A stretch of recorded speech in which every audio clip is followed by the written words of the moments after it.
जय श्री केदार, हर हर महादेव। कैसे आप सभी दोस्तों। गुजरात में हुए इतने बड़े प्लेन हादसे के दुख से अभी हम लोग उभरे भी नहीं थे, लेकिन एक और बड़ी घटना देश में घट गई है। जी हाँ दोस्तों, दरअसल आज सुबह 5:30 पे केदारनाथ धाम में जो है एक हेलीकॉप्टर की क्रैश हो गई है, जिसमें पायलट सहित अन्य 6 यात्रियों की मौके पर ही मौत हो गई है। जी हाँ दोस्तों, दरअसल 5:30 पे केदारनाथ धाम से आर्यन एविएशन कंपनी का चौपर गुप्त काशी की ओर रवाना होती है, लेकिन रास्ते में ही गौरीकुंड से त्रिजुगेंद्रायण के बीच जंगलों में ही क्रैश हो जाती है और मौके पर ही सभी यात्री एवं पायलट की मौत हो गई है। फिलहाल जो है एसडीआरएफ एनडीआरएफ टीम मौके पर रेस्क्यू के लिए निकल चुकी है, लेकिन कोई भी यात्री एवं पायलट की बचने की उम्मीद नहीं है।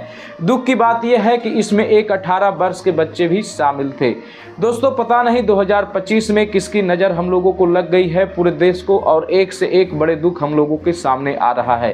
पहलगाम हमला, गुजरात में हुए इतने बड़े प्लेन हादसे, साथ में आप लोगों ने देखा होगा शिलोंग में इतनी बड़ी हादसा, एवं केदारनाथ धाम में फिर आप लोगों को आज सामने जो है एक नई घटना घट गई है। वैसे दोस्तों, सवाल ये है कि केदारनाथ धाम का जब भी हम लोग हेली टिकट बुकिंग करते हैं तो उसमें एक टाइम दिया हुआ रहता है सुबह 6 बजे से ही हेलीकॉप्टर की उड़ाने का, लेकिन 5:30 पे ये हादसा हुई है, वो भी खराब मौसम के चलते। तो आखिर इतनी जल्दबाजी क्यों थी भाई? आधा घंटा पहले जो है ये लोग हेलीकॉप्टर को जो है नीचे की ओर भेज दिए थे, लेकिन जो है गवर्नमेंट का जो रूल है वो सुबह 6 बजे से है, लेकिन 5:30 पे ही हेलीकॉप्टर को जो है केदारनाथ धाम से गुप्त काशी की ओर रवाना कर दिया गया था 6 यात्रियों के साथ, जिसके बाद ये घटना हो गई है। फिलहाल मुख्यमंत्री धामी ने भी इस पे शोक जताया है, लेकिन धामी साहब, केदारनाथ धाम में आए दिन ऐसे हादसे होते रहते हैं और ख़राब मौसम में भी जो है हेलीकॉप्टर की उड़ानें होती रहती है। तो फिलहाल आप इन सभी चीज़ों पे ध्यान दीजिए, इन सभी लोगों पे जो है कार्रवाई करिए। अगर ऐसे ही इन लोगों को छूट मिलती रही तो ये लोग अपनी मनमानी से ऐसे ही बड़े हादसे का अंजाम देते रहेंगे। फिलहाल दोस्तों, ये बेहद ही दुखमय खबर है और इस घटना में जो 6 यात्रियों की जान गई है उनका कुछ इस प्रकार नाम भी जारी कर दिया गया है: राजकुमार जायसवाल, श्रद्धा जायसवाल, काशी जायसवाल, सृष्टि सिंह, विनोद, विक्रम सिंह एवं कैप्टन राजीव। तो ये जो है पूरे 7 लोगों की मौके पर ही जान चली गई है।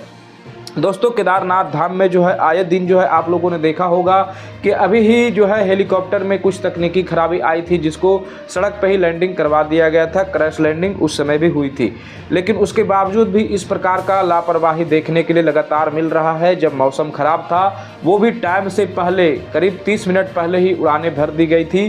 तो आखिर ऐसे हादसा तो होते ही रहेगा।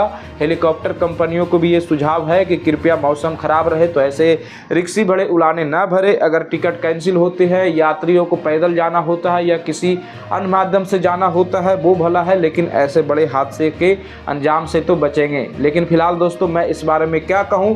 अगर ज़्यादा कहूँगा तो गवर्नमेंट के अधिकारियों की तरफ से कॉल आता है कि आप धाम के बारे में ज़्यादा बुराई करते हैं, आप पे मैं जो है FIR करूँगा, ये करूँगा, वो करूँगा। आप लोगों के लिए कमेंट बॉक्स खुला है, आप लोग अपना सुझाव कमेंट बॉक्स में दे सकते हैं कि आखिर 30 मिनट पहले उड़ानें क्यों भर दी गई थी, वो भी खराब मौसम रहने के बावजूद। आखिर ये जो 6 लोगों की जो ये परिवार उजड़ा है, ये 6 लोग जो एक साथ जो मृतक हुए हैं, इनका जिम्मेदार कौन है? मैं पूरी तरह से कहूँगा इसका जो जिम्मेदार है आर्यन एविएशन कंपनी खुद है, इसके सिवा कोई नहीं है, क्योंकि गवर्नमेंट का जो रूल है उससे 30 मिनट पहले इन लोगों ने जो है फ्लाई किया है, जिसके बाद ये घटना घटी है। देखते हैं दोस्तों, एसडीआरएफ एनडीआरएफ टीम मौके पर पहुंचकर क्या तलाश करती है, क्या चीज़ें सामने आती है। मिलेंगे फिर नए अपडेट के साथ। जय श्री केदार, हर हर महादेव।